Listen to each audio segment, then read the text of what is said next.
Bab 636, Konstruksi Kota 7. Apakah kamu mengatakan yang sebenarnya? Gengdi tidak mempercayainya. Dua binatang mistis melambangkan kekuatan besar. Konon, ada lebih dari 100 iblis tingkat lanjut di Sun Never Sets. Para iblis tingkat lanjut itu, bersama dengan iblis tingkat rendah dan menengah, dapat dengan mudah mengalahkan kedua binatang mistis itu. Mereka tidak akan menyerah begitu saja. Selama bertahun-tahun, benua cemerlang telah mengirimkan banyak prajurit perkasa dan binatang buas ke tanah terkutuk, tetapi tidak ada satupun iblis yang pernah menyerah. Menyerah berarti kematian, setan dan manusia tidak dapat hidup bersama. Ya, benar, Kurui mengangguk. Dia harus jujur dengan Gengdi. Ketika Kurui bertemu Shen Yanxiao, dia terlalu sibuk mengagumi kecantikan Shen Yanxiao, jadi dia tidak terlalu memperhatikan hal lain. Kemudian, dia ketakutan setengah mati oleh kedua Phoenix itu. Tentu saja, dia tidak ingin memperhatikan jika ada yang mencurigakan dengan Shen Yanxiao. Gengdi menyipitkan matanya namun tidak berkata apa-apa lagi. Berita itu sangat mengguncangnya. Rencana awalnya adalah menunggu sebelum membalas dendam terhadap Shen Yanxiao. Namun, mengingat kemajuannya, dia mungkin dapat menyelesaikan pembangunan Sun Never Sets sebelum dia dapat menghentikannya. Sebagian besar delegasi lain dari Kekaisaran Longxuan gagal membasmi iblis.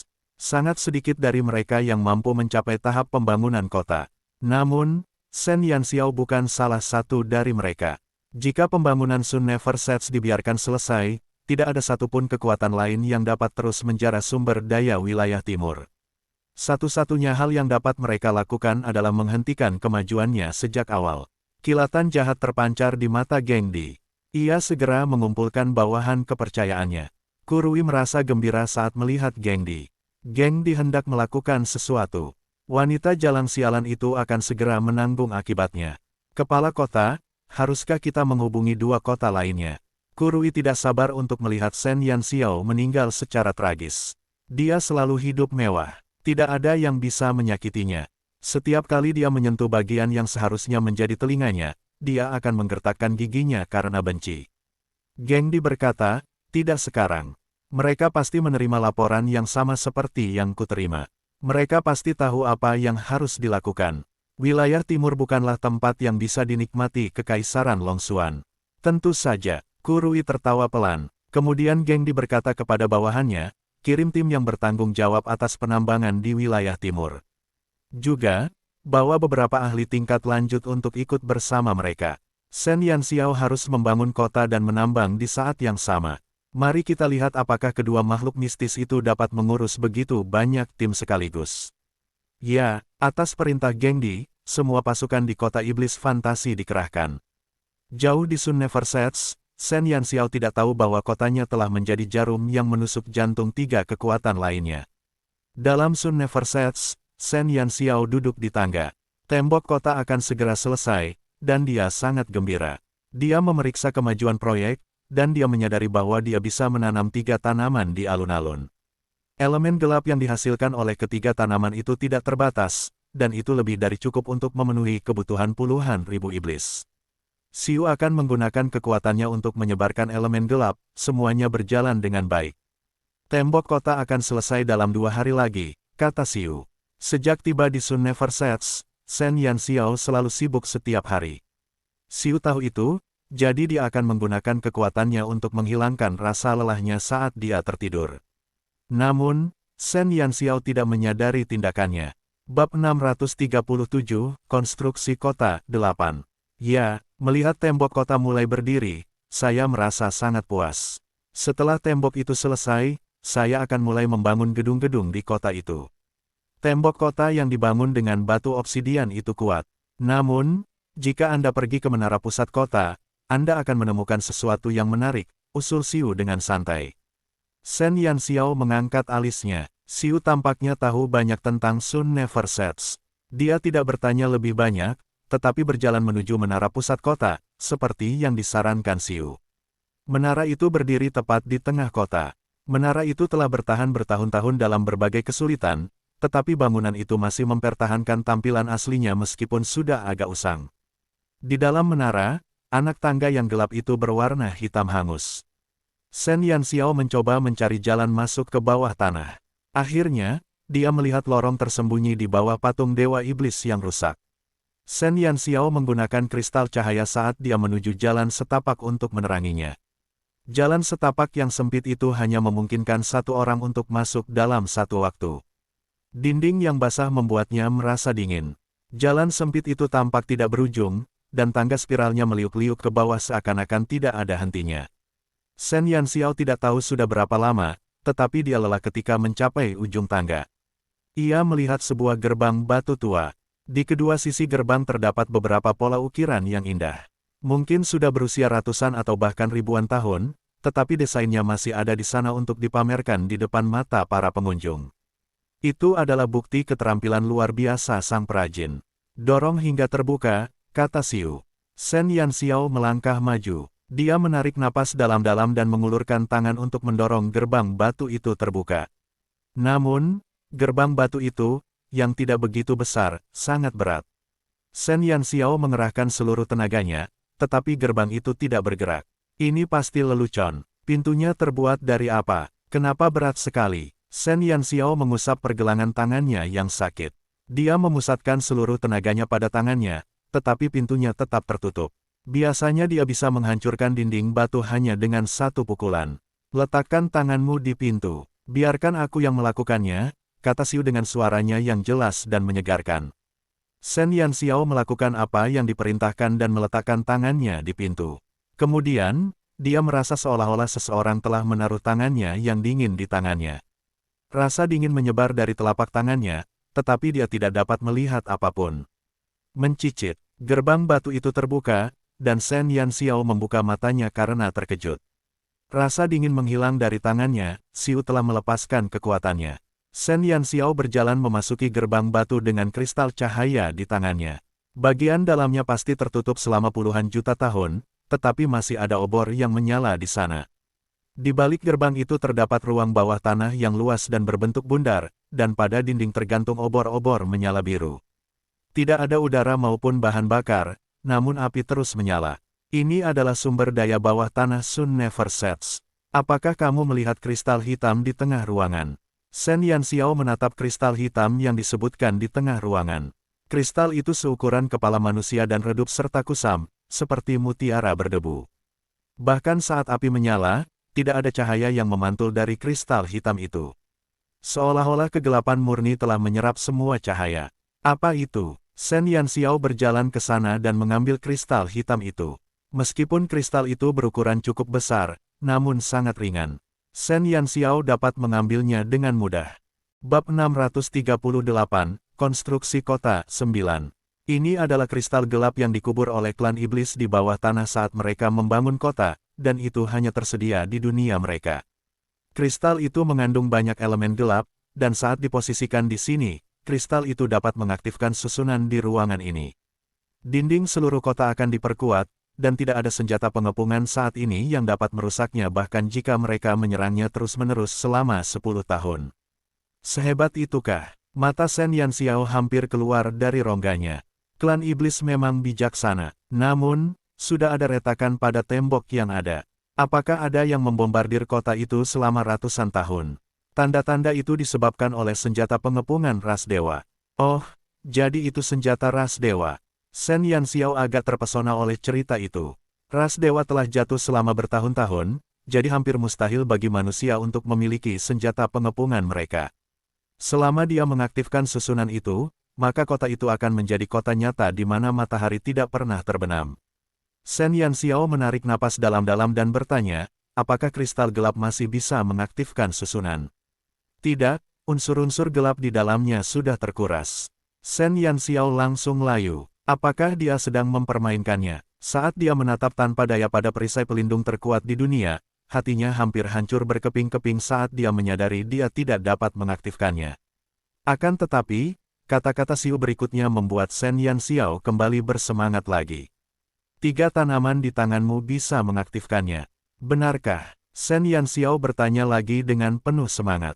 Ya, kalau tidak, untuk apa aku membawamu ke sini? Suara Xiu terdengar sedikit gembira. Tetapi jika kita menanamnya di sini, apa yang akan dimakan oleh para iblis? Shen Yanxiao ragu-ragu karena dia masih belum yakin di mana dia akan menanam ketiga tanaman itu. Jangan khawatir, jika kamu menanamnya di sini, susunan itu akan memungkinkan mereka tumbuh. Lebih jauh lagi, elemen gelap yang dihasilkannya juga akan menyebar ke seluruh kota. Itu tidak hanya dapat memperkuat gerbang kota, tetapi juga dapat menyediakan tempat bagi para iblis itu. Wah, itu sangat praktis. Kalau begitu kita akan melakukannya. Shen Yanxiao tidak ragu lagi, dia mengeluarkan 3 tanaman dari cincin spasialnya. Ruang bawah tanah terlalu tersembunyi, dan dia tidak akan menemukan tempat itu jika bukan karena bantuan Xiu. Oleh karena itu adalah tempat teraman untuk menanam 3 tanaman. Ketiga tangkai tanaman itu sangat penting bagi Shen Yanxiao. Tidak hanya terkait dengan kelangsungan hidupnya di tanah terlantar, tetapi juga terkait dengan pembukaan segel-segel berikutnya.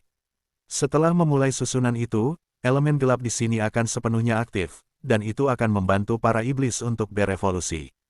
Karakteristik unik di dalam tubuh mereka juga akan merangsang perubahan elemen gelap, dan pada saat itu, aku akan dapat memulihkan kekuatanku dengan kecepatan yang lebih cepat, jelas Xiu. Namun, ada satu hal yang tidak dibahas Xiu. Elemen-elemen gelap akan menyebar dengan cepat di sekitar kota begitu mereka mengaktifkan susunan itu. Tak lama kemudian, semua iblis di sekitar matahari tak pernah terbenam akan menyadari hal itu, dan mereka akan memasuki kota dalam jumlah besar. Setelah mereka menyelesaikan masalah dengan tanaman, Shen Yanxiao menatap kristal gelap itu dan bertanya, apa yang harus kita lakukan dengan ini? Letakkan di sini, elemen gelap akan mengisi kembali elemen kristal gelap yang terkuras. Pada saat itu, kamu dapat menggunakannya untuk memperkuat kota-kota lain. Perkuat kota-kota lain. Shen Yanxiao berkedip karena terkejut. Memang, selama dia menyelesaikan pembangunan Sun Never Sets, dia bisa memperluas wilayahnya ke kota-kota di sekitarnya. Bab 639, Konstruksi Kota 10. Dia akhirnya dapat menaklukkan seluruh wilayah timur tanah terkutuk. Dia ingin meninggalkan jejaknya di setiap kota di sekitar sana. Dengan seluruh wilayah timur tanah terkutuk di tangannya, siapa yang berani melawannya? Setelah mereka mengaktifkan susunan bawah tanah secara diam-diam, manusia di kota itu tidak menyadari adanya perbedaan. Namun, para iblis merasakan kekuatan gelap yang menyebar dari bawah kaki mereka. Aroma yang menggoda membuat mereka merasa seolah-olah berada di surga. Apa yang terjadi? Yao Ji merasakan elemen gelap pekat menyebar di udara, dan dia terus menghirup udara dalam-dalam. Oh, itu pasti ulah penguasa kota yang agung. Aku tidak akan pernah meninggalkan Sun Never Sets. Jialan dan Jiahe melahap elemen-elemen gelap dengan panik saat aroma harum yang melonjak membuat mereka melayang dalam kebahagiaan. Para iblis di Sun Never Sets tidak akan kekurangan makanan lagi. Karena mereka memiliki unsur kegelapan, para iblis di sana tidak perlu menyerang manusia. Di sisi lain, Jiusu dan desa-desa terus melakukan reklamasi dan pengolahan tanah. Sebagian besar tanah terlantar telah direklamasi, dan mereka hanya kekurangan sumber air. Dengan upaya bersama 3 binatang mistis, mereka berhasil membangun sumur sedalam sekitar 100 meter. Perkembangan tersebut mungkin tidak membuahkan hasil apapun di tahap awal. Namun, hal itu akan menentukan kemakmuran kota di masa mendatang. Su He terus mencari tambang baru di wilayah timur, dan setelah beberapa hari berusaha, ia berhasil menggali 5 tambang baru. Keesokan paginya, Su He melaporkan 5 lokasi tersebut kepada Shen Yanxiao. 2 tambang itu mungkin mengandung logam yang sangat langka. Setelah logam ini diekstraksi, logam tersebut dapat digunakan untuk membuat senjata yang relatif lebih tajam daripada senjata lainnya, Su He melaporkan secara terperinci. Shen Yanxiao memiringkan kepalanya. Itu kabar baik karena mereka membutuhkan senjata untuk angkatan bersenjata mereka. Su He, kumpulkan 2 tim untuk pergi ke tambang yang telah kamu temukan, dan mereka bisa memulainya lebih awal. Tembok kota hampir selesai, dan kita seharusnya sudah memiliki semua obsidian yang kita butuhkan. Kamu bisa menugaskan lebih banyak orang untuk menambang logam langka tersebut. Setelah kita selesai membangun tembok, kita akan melanjutkan untuk membangun bagian dalam kota kita. Saya mengerti. Su He telah menjadi pemimpin tim penambangan, dan Shen Yanxiao percaya bahwa dia tidak akan mengkhianatinya. Kakak Su, tolong jaga diri kalian selama di sana. Yin Jiuchen menyatukan kedua tangannya seolah-olah dia sedang berada dalam potret. Ada juga senyum lembut di wajahnya. Selalu, Su He tersenyum. Dia merasa tenang karena Yin Jiuchen bersama Shen Yanxiao. Setelah Su He dan bawahannya memakan sarapan mereka, mereka berangkat lagi. Mereka telah meninggalkan kota seperti biasa, dan tak seorang pun menduga hari mereka akan berbeda dari biasanya. Ketika tim penambangan tidak kembali pada sore hari, Shen Yanxiao mulai merasa gelisah. Dia terus menatap gerbang kota. Mereka belum kembali. Dulang telah menyelesaikan pekerjaannya, dan dia telah pergi ke sisi Shen Yanxiao. Tim penambangan biasanya akan kembali ke kota pada sore hari untuk mengangkut biji yang digali. Namun, tidak ada satupun dari mereka yang kembali. Setan, Shen Yanxiao mengerutkan kening. Belum, Shen Yanxiao mengerutkan kening. Tenanglah, bukankah Su He menyebutkan bahwa dia akan mengirim beberapa tim untuk menambang urat baru? Mungkin mereka semua sudah dipindahkan. Dulang berusaha menahannya. Bab 640, Konstruksi Kota 11. Dia sudah melihat lokasi tambang baru itu, dan memang agak jauh dari kota. Jadi wajar saja kalau mereka tidak bisa kembali sore harinya. Saya harap begitu. Shen Yanxiao mengangguk. Dia menugaskan para pekerja yang membangun tembok untuk memperhatikan setiap gerakan sementara dia pergi ke pinggiran untuk melihat-lihat. Lan Fengli dan Yin Jiuchen, dua ekornya yang biasa, mengikutinya. Saat mereka di sana, mereka melihat burung vermilion sibuk dengan sumber air baru. Sebagai makhluk sihir berelemen api, burung vermilion tidak menyukai air, dan karena itu, ia sangat kasar dalam tindakannya. Dia dengan ganas menembakkan lebih dari selusin bola api ke titik yang sama di tanah, begitulah cara dia menciptakan sumur. Burung phoenix kecil itu meringkuk di kepala burung vermilion sambil menyipitkan matanya dengan malas. Kupikir kau siap membiarkanku hidup sendiri. Vermilion melayang di udara sambil menatap tuannya yang tak berperasaan. Ia cemberut sambil menggumamkan kata-kata itu. Dia tidak tahu mengapa Lan Fengli bisa tinggal di sisi Shen Yanxiao sepanjang hari sementara dia, sebagai binatang kontrak sungguhan, telah dikirim untuk bekerja. Bagaimana mungkin aku tega melakukan itu? Shen Yanxiao terkekeh. Dia tidak ingin menyiksa burung vermilion, tetapi pekerjaan itu hanya bisa diselesaikan oleh 3 binatang ajaib. Adapun Lan Fengli, dia tidak punya pilihan lain. Dia tidak tahu kapan ingatannya akan tiba-tiba muncul kembali. Bagaimana jika dia memulai pembantaian setelah ingatannya pulih? Dia tidak ingin berkelahi dengan adik laki-lakinya, jadi yang bisa dia lakukan hanyalah menjaganya di sisinya. Burung vermilion dengan percaya diri menoleh dan mendengus. Jiusu dan yang lainnya sudah terbiasa dengan hubungan antara tuan dan binatang buasnya. Karena itu, hal itu tidak mengejutkan bagi mereka. Baiklah, ini berat untukmu. Kau bisa beristirahat dengan baik dalam 2 hari lagi. Shen Yanxiao tertawa. Ketiga binatang ajaib itu memang telah melakukan banyak pekerjaan kasar selama periode itu. Pertama, mereka harus menghancurkan bangunan di dalam kota, dan setelah itu, mereka harus membangun sumber air. Mereka tidak mengeluh tentang apa yang harus mereka lakukan, dan mereka semua mengikuti instruksi Shen Yanxiao. Burung vermilion mendengus lagi, tetapi dia meneruskan pekerjaannya. Dia tahu bahwa itu adalah periode krusial bagi Shen Yanxiao, dan karena itu, dia tahu dia harus melanjutkan pekerjaannya. Tepat saat Shen Yanxiao berpatroli di pinggiran kota, seorang anggota kelompok tentara bayaran Serigala Gua mendatanginya dengan menunggang kuda. Tuan kota, sesuatu telah terjadi pada tim Su He. Senyum di wajah Shen Yanxiao langsung membeku, dan ekspresinya berubah menjadi cemberut. Apa yang telah terjadi? Mereka disergap di tambang, dan luka-luka mereka cukup parah. Su He saat ini masih tidak sadarkan diri, dan pemimpin mengirim saya untuk membawa Anda kembali ke kota, kata tentara bayaran itu dengan tergesa-gesa. Shen Yanxiao menarik napas dalam-dalam dan berkata, burung vermilion. Dia sudah memahami maksud tuannya dan segera berubah menjadi bentuk burung. Dengan Shen Yanxiao di punggungnya, dia terbang kembali ke kota dengan kecepatan tinggi. Adapun Yin Jiuchen, dia sama sekali tidak menyadari apa-apa. Kakak Su, apa yang terjadi dengan kakak Su? Yin Jiuchen dengan cemas menatap Shen Yanxiao saat dia terbang di atas burung vermilion. Tangan kecilnya gemetar. Jiusu tidak tahan melihatnya begitu khawatir, jadi dia pergi untuk menghiburnya. Jangan panik, ayo kembali dan lihat. Dia memerintahkan semua orang untuk menghentikan tugas mereka sehingga mereka bisa bergegas kembali ke kota.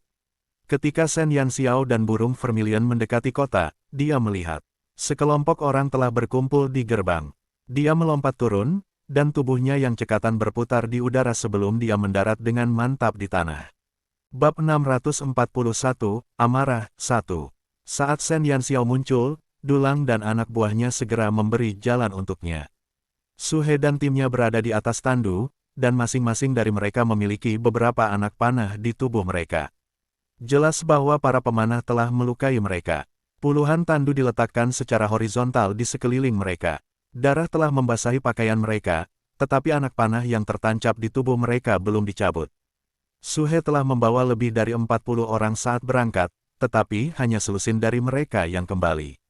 Ada juga sekitar 200 iblis yang ikut bersama tim, termasuk 2 iblis tingkat tinggi. Begitu mereka melihat Shen Yanxiao, mereka langsung berlutut dan berteriak, "Tuan Kota, ini salah kami. Kami tidak berhasil melindungi mereka. Tolong hukum kami." Wajah Shen Yanxiao membiru saat dia melihat Su He dan anggota tim lainnya. Mereka masih tidak sadarkan diri, jadi dia menahan amarahnya dan bertanya, "Apa yang terjadi?" Kedua iblis tingkat tinggi itu tampak bersalah saat menjawab, "Kami sedang menuju tambang baru tetapi tiba-tiba kami disergap." Ratusan pemanah muncul, dan mereka mulai menyerang manusia. Mereka tidak menyerang iblis manapun, jadi jelas siapa yang mereka incar. Shen Yanxiao menggertakkan giginya. Iblis memiliki persepsi yang kuat, dan 2 iblis tingkat tinggi dapat menempuh jarak ratusan meter. Namun, mereka bahkan tidak melihat jejak lawan mereka. Jelas bahwa para penyerang telah melakukan sesuatu untuk menghindari iblis. Shen Yanxiao langsung teringat pada bubuk sihir. Itu adalah satu-satunya hal yang dapat sepenuhnya menghindari deteksi iblis. Berikan mereka obatnya dan kalian semua, ikuti aku. Hatinya terbakar amarah ketika dia melihat wajah pucat Su He dan timnya. Meskipun dia telah membeli mereka sebagai budak, dia memperlakukan mereka dengan adil seperti orang biasa. Lebih dari 20 nyawa melayang dalam satu penyergapan, jika dia bisa mengabaikan itu, maka dia seharusnya bukan Shen Yanxiao. Setelah Su He dan yang lainnya dikirim untuk dirawat, Shen Yanxiao segera mengumpulkan kelompok tentara bayaran Serigala Gua dan semua iblis tingkat tinggi di matahari tak pernah sets. 3 pasukan lainnya pasti telah melakukan ini. Namun, sepertinya mereka sengaja menyembunyikan gerakan mereka.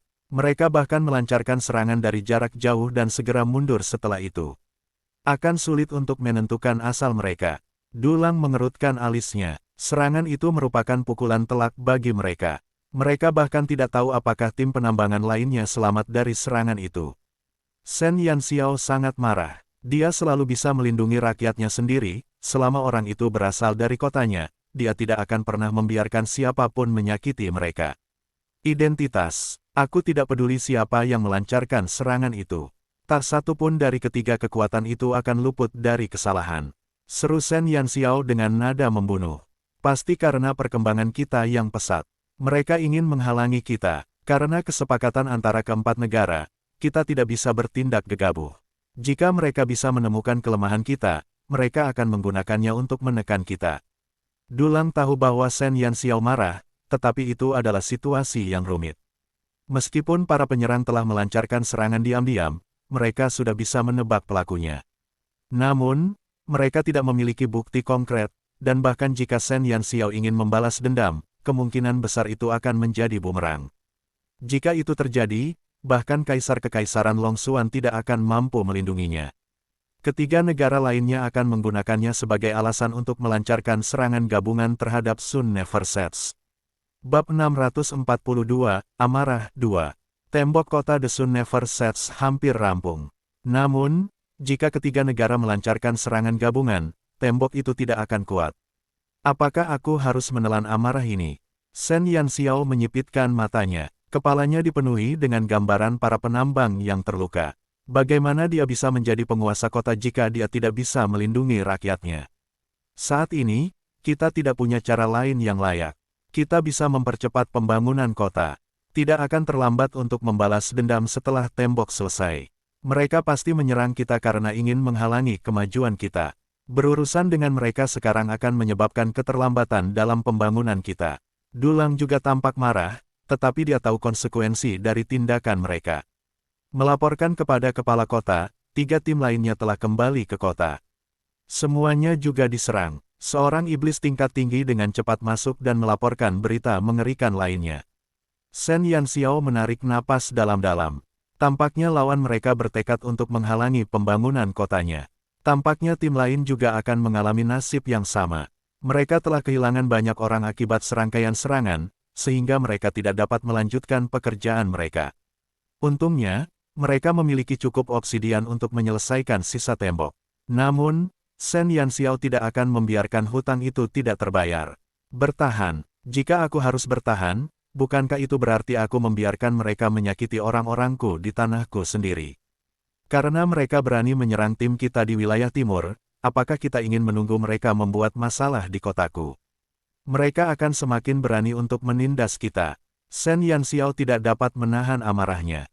Dia pergi ke tanah terlantar untuk membangun kota dan bukan untuk dipermalukan seperti itu. Budak juga manusia, dan dia tidak akan membiarkan mereka mati sia-sia.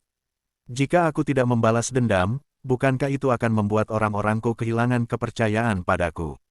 Shen Yanxiao memejamkan matanya. Jika bukan karena identitasnya, dia hanya akan membawa burung vermilion untuk mendatangkan malapetaka pada 3 kota lainnya atas tindakan mereka.